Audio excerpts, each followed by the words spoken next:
This is The Fabulist. I'm Joel Pilger, and I'm diving deep into the intersection of creativity and commerce. With my generous collaborators at Coop Studios, I'm traveling the world to gather all the insights that studio leaders need but are way too busy to grasp. I'm talking to the motion makers, the fable finders, the storytellers. I'm here to celebrate you for not merely participating in the industry, but for reinventing it. Because the future isn't just coming at us, it's being created. So let's get after it.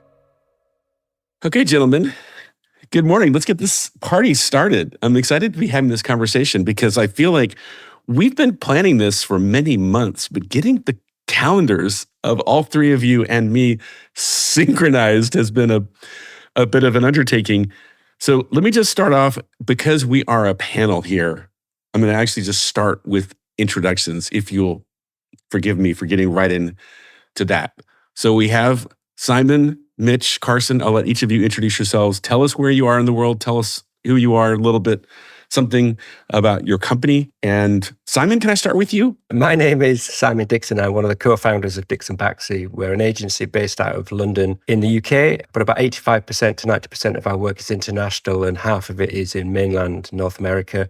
And we're a branding agency, basically, and we work with people like Amazon, Hulu, Max, those types of large entertainment clients, but we do lots of different types of things, lifestyle, health, tech, and those types of things. I'm currently in the Cotswolds, which is about an hour outside of London, a nice, beautiful part of England. Nice. All right, Simon, who's our next victim? Put somebody else in the hot seat. Mitch. I love the word victim. That's perfect. Well, Joel, thanks for having us today. Definitely, to your point, have been waiting to have this conversation. I know it's been harder schedule-wise, but really excited about this topic, but also getting a chance to do it with you, Carson and Simon. My name is Mitch Monson. I'm Executive Director of Creative and Partnerships at Sibling Rivalry, and we are both in Los Angeles and New York. I'm in Los Angeles today. As far as the work that we do, we are both a brand studio and a film production company. So there's a lot of work that we do independently in those two disciplines, but also we do a lot of integrated between films and brand studio. As far as clients, we've really branched into a lot more commercial and definitely much more direct to brand. And that's Sibling Rivalry. Now you get to pass it off to Carson. And I will pass it to Carson Hood from Big Star. Thank you. Hi, I'm Carson Hood. I'm the EVP and EP of Big Star. Thank you for having me, Joel. I have such respect for everyone that I'm able to speak with today that I'm a little bit of a fanboy. But yeah, Big Star is a motion design company located in New York. We specialize in film and series design as well as marketing and branding design. And thanks for having me. So good to have the three of you here. I'm just going to also, Carson, echo what you said there a second ago. I am genuinely a fanboy of the three of you. And it's really so cool that we can come together and have this conversation, because I'm going to tee it up by even saying this. I think today we're not going to be so much talking about maybe the usual subject of your creative firms, as impressive and amazing as they are, because we're going to be diving into something that the four of us chatted about recently, which is this idea of branding and maybe even, dare I use the term, personal branding. We'll unpack that.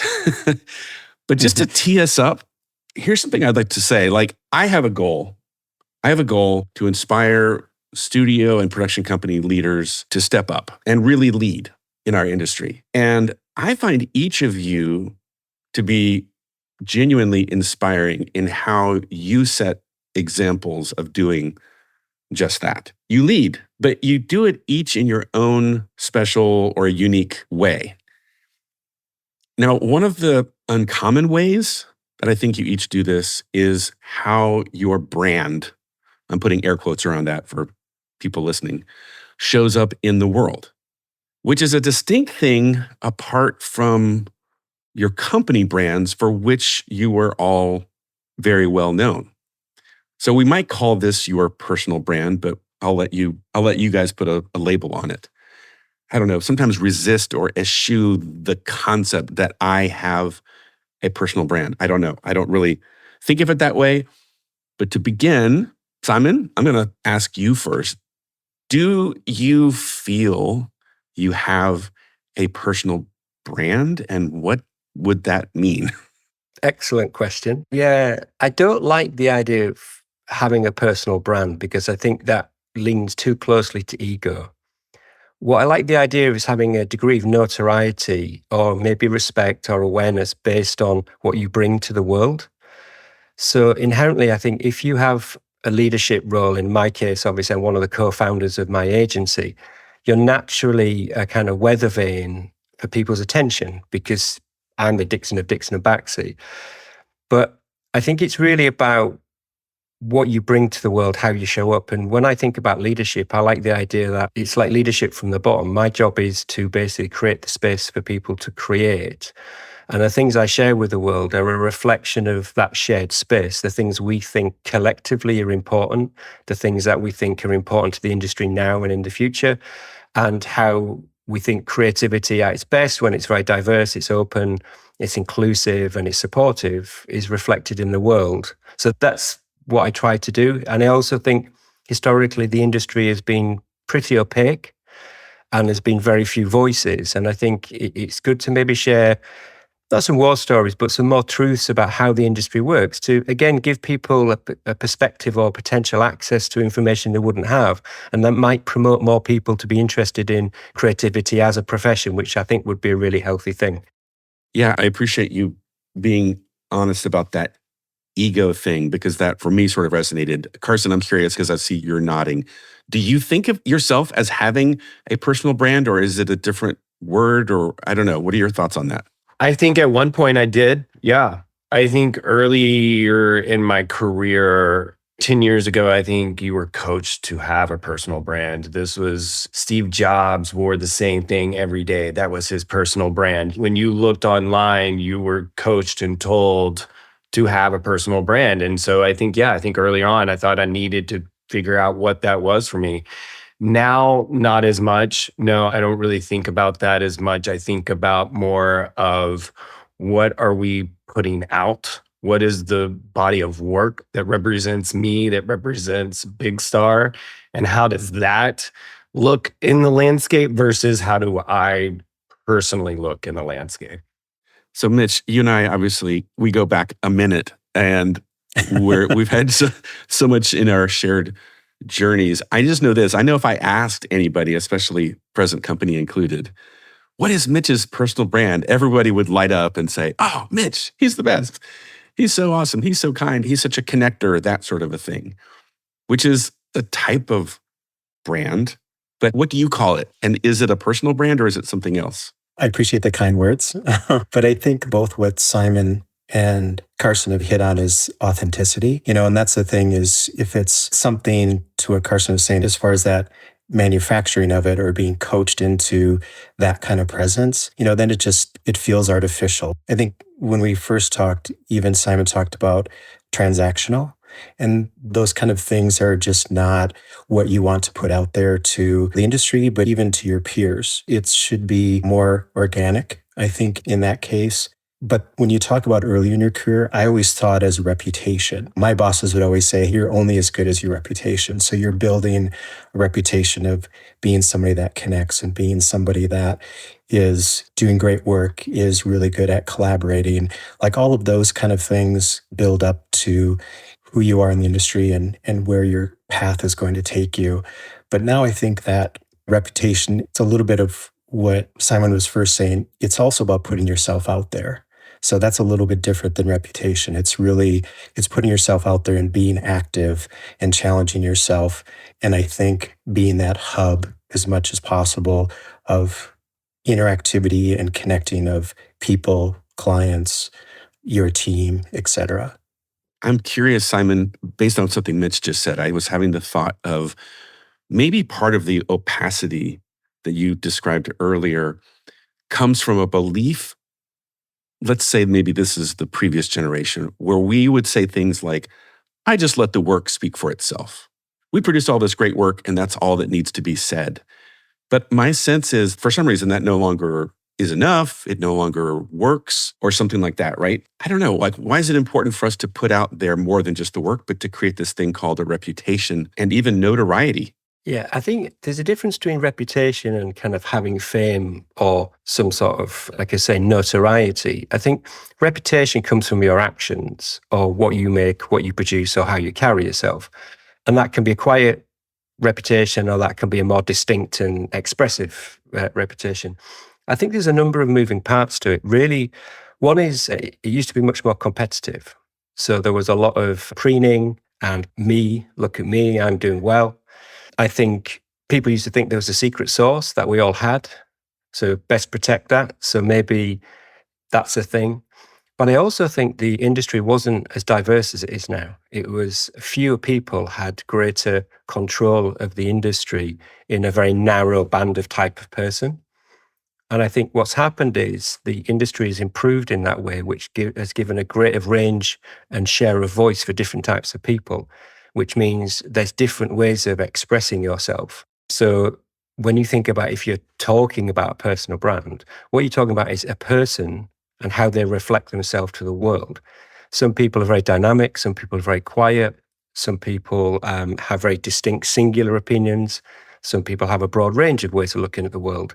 And I think that's what's interesting about what we're talking about, which is how do you show up in a world that is useful and additive to other people and supportive of a better and more interesting industry versus maybe when we were coming up, it was a slightly narrower group of people who had control of the threads of how that worked. Yeah, I'm watching Carson and Mitch both doing this nodding thing. Carson, I'm curious to see, what were you nodding about?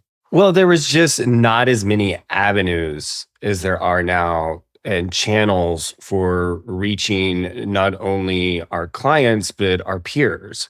Back 10, 15 years ago, when we're talking about, maybe we were told to have a personal brand, there also wasn't multiple social platforms for us to express ourselves and to express the work we're doing. So you're saying the work needs to speak for itself. Now it actually can. So to Simon's point, where everybody it felt like everybody else had a secret sauce, is because we couldn't see behind the curtain. And now we're getting a little bit of a peek behind the curtain on a daily basis through Instagram or LinkedIn, et cetera. And with that, I think comes a little transparency, comes a little bit of, here's who we are and here's how we talk and here's how we feel, which, if we're being honest, is a brand. And I do hope that Big Star is building a brand. Now, that doesn't mean I have to go out every day and dress a certain way and act a certain way for my own sake, but we are building a brand. It's just a little bit more of a transparency to it. The other thing that's interesting is, I think, Simon, you said about the way that things are just opened up more. I think there's also more connection, especially between business owners, that was just never there before. It was secret sauce, but it also was just very territorial and very tight to the chest. And I'll give Joel some kudos here on something like Fuse, is the idea of getting business owners together, even for a dinner in a certain community that maybe haven't connected before. And now all of a sudden they're in the same room, having to share some of their stories and listening to other owners being very transparent. And that's just helped the industry so much, because I think that was the thing that was so hard to understand as a young business owner, is why am I on this island? And I think that's changed. When Carson was talking, it struck me that one of the interesting things that's happened is traditionally there was a handful of iconic creators around the world because there was a very narrow path to see work. So you really had to cut through to pop. So you could say someone like David Carson, for example, would have a very kind of singular perception. People would know the work instantly. But I think what's happened over time is it's culturally changed, where people are interested in how the work is made, why the work is made, who makes it, and the process with which the work is made. Some of which is educational, some of which is being inquisitive, some of is just humanizing the work, where it's not just about the kind of bento box or the systems. It's about why is the work showing up the way it does and how is it benefiting the people that it's created for. I think there's just a greater thirst for what's behind the way that the work is made and the people that make it. And that's the bit I find really interesting, because that's what means that we can all start to learn off each other. And that benefits everybody, I think. And obviously, I've learned lots of you folks over the years remotely rather than in meetings like this. But even this, we're currently learning more about the industry by actually doing this. And I think that's super healthy. Yeah, there's definitely a shift, and I'm hearing the three of you talk about that I celebrate, which is moving from competition to rivalry to some form of, I don't know if it's direct collaboration, but indirect collaboration. And it's making me ask this question. How does it work? How does it show up? Okay, because I think people listening, they might be thinking, oh, all three of these people are super active on LinkedIn or Instagram. We're talking about social media, but I don't think we are. Because Mitch, as you mentioned, the dinner series that I do, that has almost nothing to do with social media. And I'm thinking specifically of what you and Carson have been spearheading in SIBLI, which is a very cool way that you two show up in the world that is not social media. Maybe Mitch, I'll start with you. How does it look for you? How does your brand show up in the real world, just on a day-to-day basis? Actually, appreciate you bringing up SIBLI, because I think to the points we've made on connecting and actually sharing and being in the same room together, we have the opportunity to do that more now than we have in the past. And even though we would go to conferences and do things that would get you together with your peers, I think we have to be more active about doing that now and more purposeful in doing that. And I think both in Carson's company and at Sibling, and also I think with Tony and their work at Versus, we just realized that it's really important for both the company brand, but just our team members to have that visibility and finding ways not only for what I'll call Simon's personal brand or Carson's or yours or mine, but also how do we give our team that opportunity to be visible, to grow their individual brands. Like we have to be mentors and leads in getting them those opportunities. And SIBLI's doing that both for the companies as well as their teams. Carson, can you tell us maybe a little bit about SIBLI, if I could tag you with the same question of how does it show up?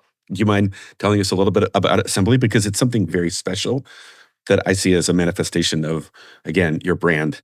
What I love about SIBLI is that it highlights our community, that it highlights the design community. And I think something that we're all touching on is a little bit of rising tides raise all boats. Like through being vocal and showing how the work is made on LinkedIn, and through having events like SIBLI where we're bringing top creative companies together to host an evening, literal competitors dropping their swords for one night to have all of their own clients in one room, just shows the strength and the kind of the reassurance we have in our own companies and our own portfolios. But also, I think where it's really valuable is it raises the value of what all of us do as a whole. I think we're raising the value of branding. We're raising the value of design. We're telling the world, you're not just in a room with a graphic designer. You're in a room with someone that created a cultural icon. I use Mitch as an example all the time,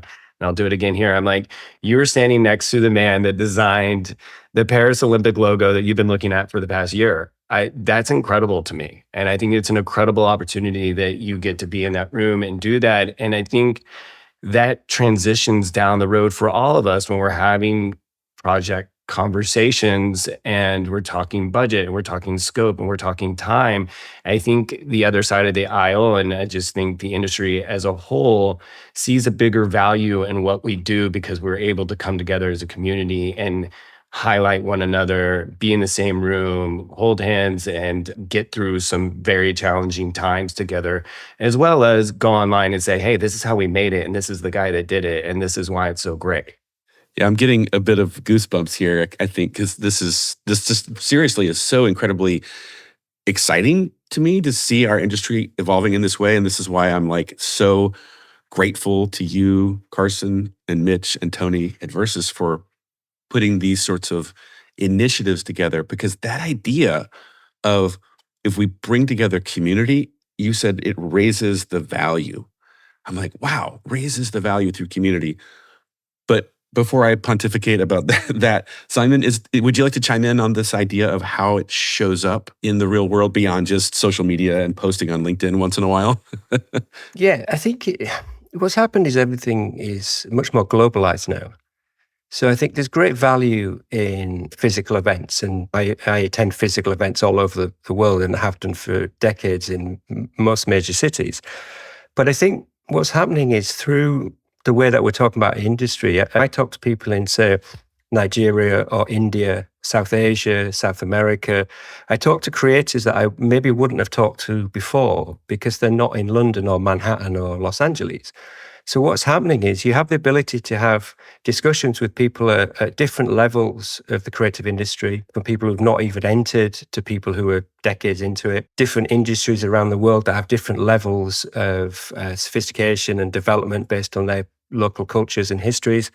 And I think what's happening is that globalization means we're having a much broader set of conversations versus the same set of people, the same group of people. And I like that. I like that feeling. I learn a lot from interacting with them. And I think kudos to anybody who puts anything together that brings people together. So in the UK, for example, we have people like YCN and DNAD and bodies like that, which help flow community through our industry. But I work on a global level, so I work all over the planet. And I like the fact that I can now talk to anybody anywhere instantly about anything, and it's highly democratized.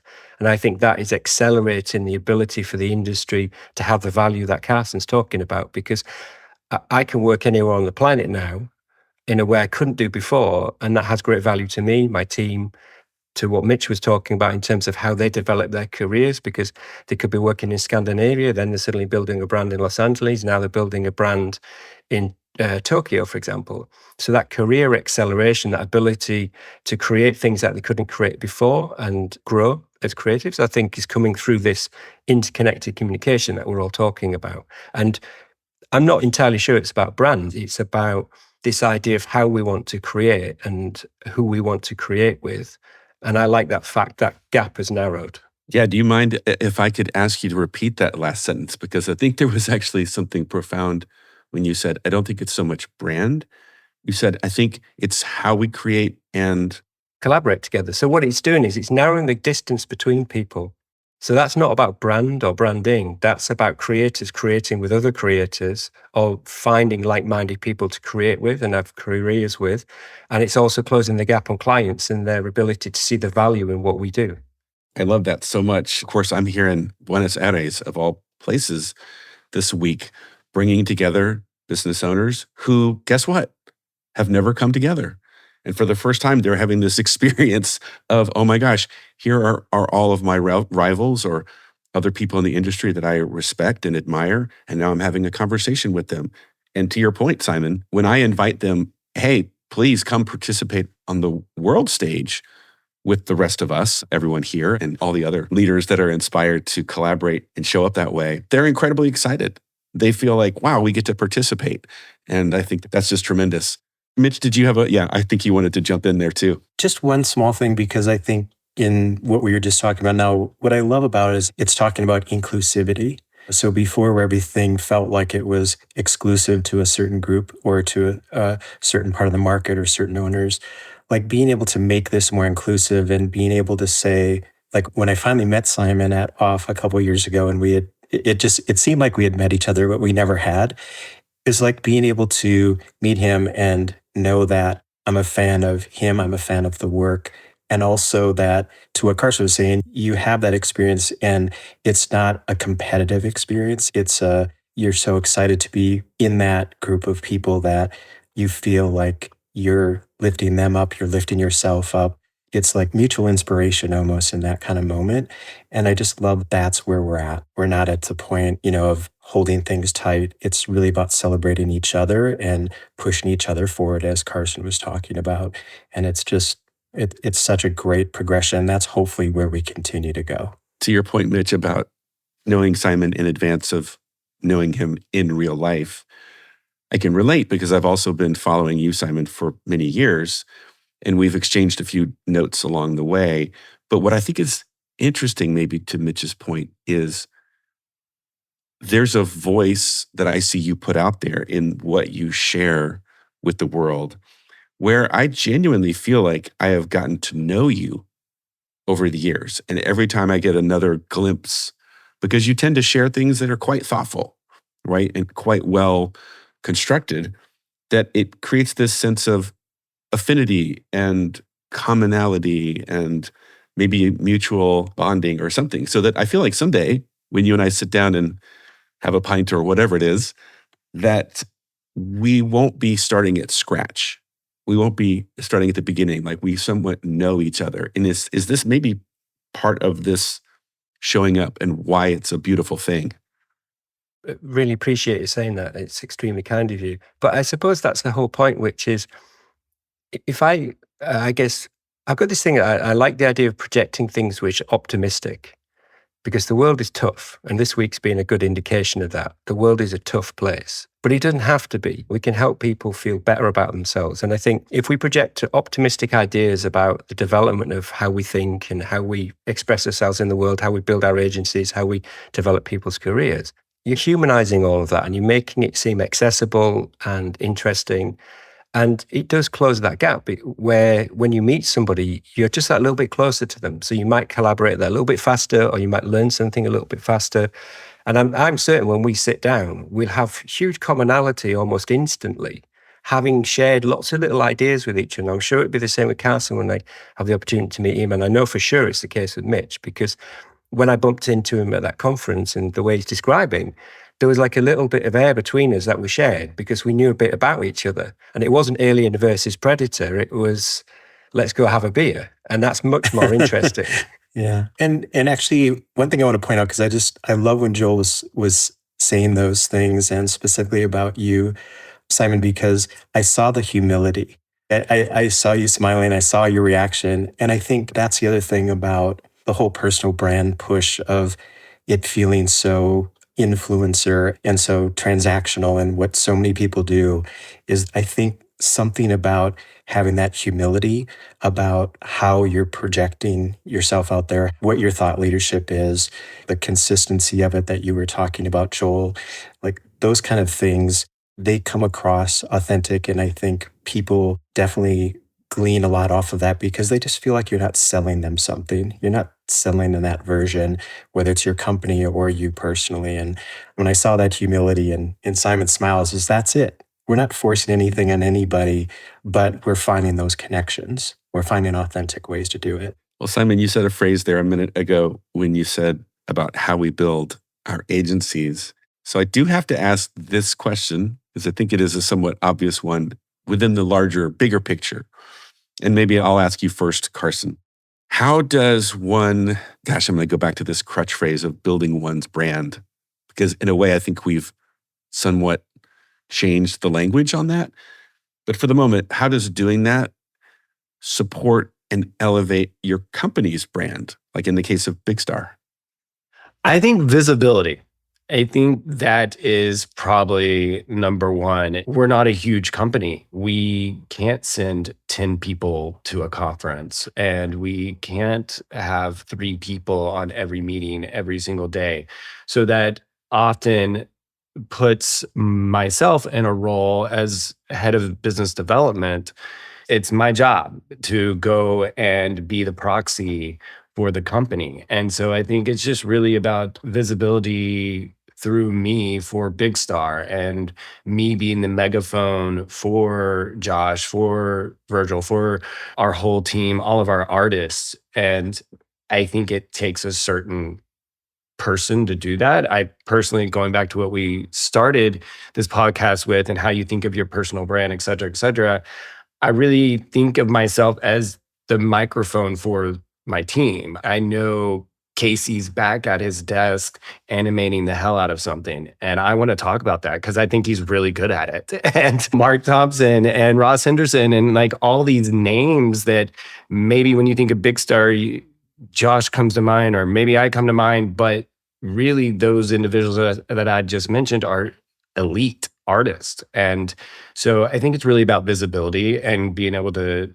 be the proxy for everyone and just say, hey, by the way, there's some badasses over here and they do really cool stuff that you all like, because I know all of you and you all what they do. Yeah. Yeah. Mitch, I'll ask you, how does all this stuff somehow help elevate or maybe create visibility for Sibling Rivalry? Well, I think Carson really nailed it. You're the ambassador, right? You've been given this opportunity by the owners of the company and kind of this responsibility of your team, to put your best foot forward and get them the opportunities to be visible. And so I think with that responsibility comes being in all those places that Simon talked about. We have to be attending all the things, speaking at all the things, reaching out at all the things.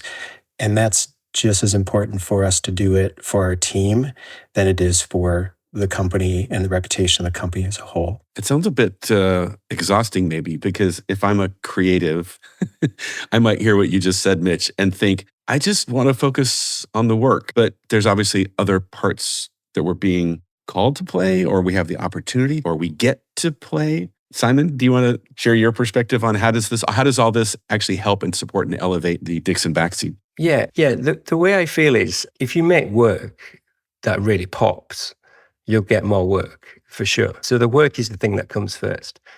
But what I've found over the years is I don't directly sell what we do because nobody sat there with a big pile of money ready for me to call them up and say, I want to rebrand you. But I think there is value in expressing the ideals, the principles, the attitude, and the spirit with which you carry yourself in the creative process, because pretty much everyone's got the same process. There's a beginning, middle, and an end. And it's the spirit and attitude and the values that drive the business that make that work distinct. And I think we get selected a lot on the chemistry with the client and their belief that we're a good cultural fit for the problem that I need solving. So as an example, we don't pitch creatively. So we don't actually have any direct rivals when it comes to, going after work in that traditional sense. But we have, of course, come up in conversations with other agencies. And I think they're selecting based on, can they do the work? Are they a safe pair of hands? Have they delivered at that scale before? Is the work cool? But they're also thinking a lot about what are the values of this company and will it be like to work with them? And will that be a valuable relationships on a personal and a kind of business level? So I think some of the things we reflect have a secondary benefit to that. But all the things I do are really to share ideas with people, because our kind of growth engine isn't a traditional sales model. It's a relationship building situation, which is done in a separate stream. Yeah. Wow. Carson, jump in, because when I think non-traditional sales engine, I'm like, well, he just touched on so much. I think what you just nailed was that trust building that you're talking about. And, to your point, like everything that you two put out and your companies put out, I know I can trust you. I know that if I have a project and my job is on the line, you two are going to be a good fit for that. And that is the environment we currently live in. It is a high stakes game for our clients, and the massive consolidation of our industry. Careers are on the line, and they only get so many shots to go out and rebrand their company, and they need to nail it. And so there's no rolling the dice. They need to know what it's going to be like. And so to your point, to have the ability to just show them and tell the world, this is how we operate, this is who we are, and this is what you can trust is, I think, highly valuable. Yeah, and I just think one thing to add that is it's in what Simon spoke about is the idea that process and people are just as important as output. And maybe even more so now. So when we have those conversations with clients, we're finding a personality culture fit first. And I think I hear that so much from other studio owners and other friends that are pushing that same kind of trust factor and relationship factor with their clients. And I think it's another big change. Like it's something, not that didn't happen before, but I think it's also allowed us to be more in a direct award format as opposed to everything being a pitch, no matter what part of the process it is. And I think that's because everybody's seen the value of their team, their culture, and how that fits with the client you're speaking to. I'm almost formulating like a new hypothesis here that I think is really interesting, because if we were going to replace the term personal brand with something, I almost feel like if I could synthesize so much of what you three gentlemen are sharing, it's really more the idea of building, fostering, nurturing, and growing a reputation that leads to trust building with both clients and collaborators. Because that's what I'm hearing is there's this collapsing, taking out the mystery. Let's be familiar. Let's share and let's connect in a real way. Take away the opacity, the opaqueness that you mentioned. I don't know, Simon, am I landing on something here? Yeah, you're landing on something for sure. I actually think it's about adding value. So I've been really blessed in my career to do a shitload of, are we allowed to swear? Actually, sorry if we're not allowed to. A lot of really cool things. So my lived experience as a creator, but as a professional creator, has been amazing. And I'm super blessed to be in that position. And I think the least you can do once you get to this stage is give something back and add value. I think that's what leadership is. Leadership isn't sitting at the top saying, do this, do that, or wearing a polo shirt, a polo neck jumper every day and being cool. It's basically saying, how do I show up in the world that adds value to people every single day, even if it's a small thing, maybe it's not hugely meaningful, because that's what's important about our industry. It's a human-driven industry. It's people. And if people feel better, they feel connected, they feel listened to, they feel like they're validated, they make better work. If they make better work, then everything works for us, the client and the team. And then we make money from that, which is awesome. If you get people, the creativity is right. And if you get creativity, you make money. So the front end of that is expressing a way of being in the world that is a value. And I think that's really, I hope that is helpful. That's why I do it. I don't need to do it on a sales level or anything else. I do it just because I think it's the least I could do. I suppose that's all I'm saying. I'm taking notes. Actually, and I'm just guessing that for the four of us, the early parts of our career, we actually had somebody mentoring us that really helped us at critical points in our career, or had said the right thing at the right time, or shared either an opportunity or relationship in some way that you feel like there is this responsibility yourself of moving that forward and passing that along to somebody else. And I think I meet so many more people that are like that now. And I love that everything's being brought closer, but that we're finding more of those people that are giving that mentorship, both as company owners as well as individuals within the company, of raising everybody up. And I think that's so powerful. Could I just speak to that? And this isn't to disagree in any way, Mitch, but I actually didn't have that when I came up. And I know a lot of really? people, I know a lot of people don't. And part of the reason that I'm motivated to do this is there's a lot of people who have come from different backgrounds, which are maybe a little bit more marginalized and don't have quite the access certain people do, or have access to people like yourself who are incredible mentors.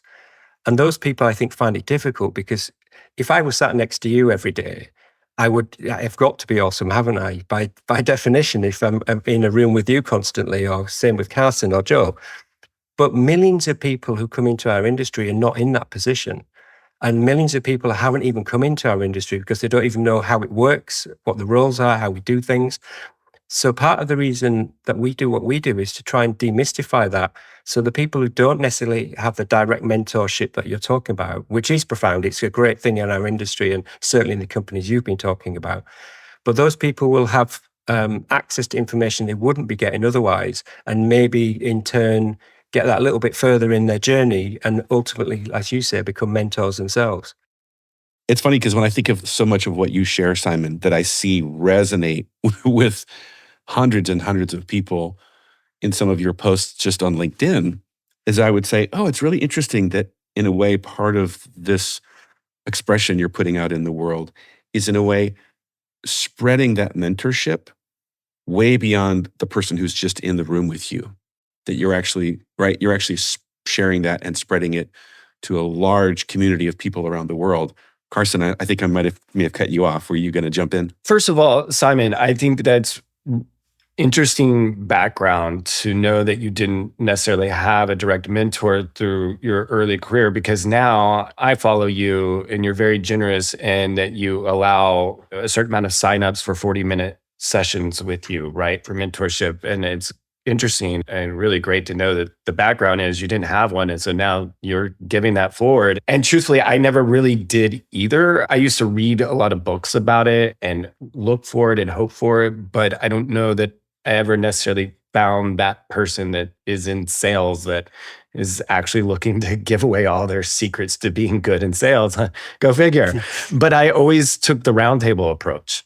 And I looked to people that were maybe not directly in the same role as me, but of a level and having conversations and influencing and putting things out in the world and doing all the things we're talking about that I respected. And so I always had multiple voices that I could bounce things off of and say, what do you think about that? Is it a bad move to do this or whatever the case may be? And I think just going back to what you were saying about adding value, I think that it's important that we also are thinking about that for our companies too, circling back to how do our personal reputations or actions influence our companies. I think about that when I'm going on meetings or going to a conference or doing this podcast, whatever.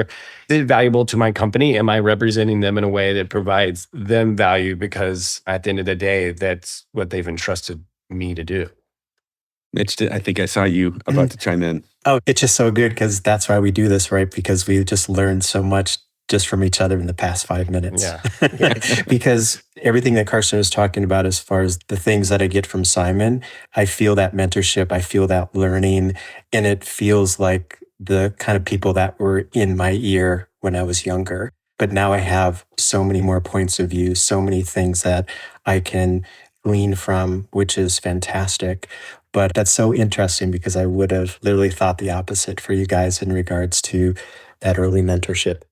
Well, let's see if I can get us to maybe a final question that will help us conclude and wrap up and somewhat put a bow on this. What's your encouragement to fellow creatives, people who aspire to be leaders in our industry about this idea?